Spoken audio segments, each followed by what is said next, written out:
বলুন পুরো রিভিউ কেমন পাচ্ছেন বলুন, বা ও। রেসপন্স কেমন পাচ্ছেন? মানে ফিলিং সো হাই। আপনার অ্যাক্টিং খুব সুন্দর হয়েছে, এটা কিন্তু আমি একদম বাইরে থেকে শুনলাম, সেই জন্য রিভিউ দিলাম। তো আপনার কেমন লাগলো পুরো এক্সপিরিয়েন্স যদি একটু ছোটর মধ্যে শেয়ার করেন?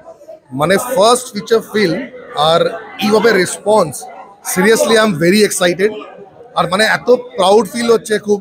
আর I am very thankful to Biplab da যে আমাকে এটা আমাকে এমনি চান্স দিলেন, উনি আমাকে কাস্টিং করলেন।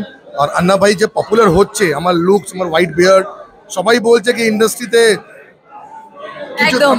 তো এরপরে কিছু আশা রাখছেন? হ্যাঁ, এটা করার পর অলরেডি আমি দুখানা মুভি সাইন করেছি আমি। ও তাহলে কংগ্রাচুলেশনস আগে থেকেই বলে দিলাম। তো দর্শকদের উদ্দেশ্যে যদি একটু কিছু বলে দাও। আমি সবাইকে এটাই বলবো, অনেক দিন পর মার্কেটে একটা এত সুন্দর কম্প্যাক্ট মুভি এসছে। আপনি বোর হবেন না, এর মধ্যে অ্যাকশন আছে, রোমান্স আছে, ইমোশন আছে, ড্রামা আছে, এভরিথিং আপনার সব কিছু আছে। আপনি আসবেন, হলে দেখবেন AK-47। Thank you.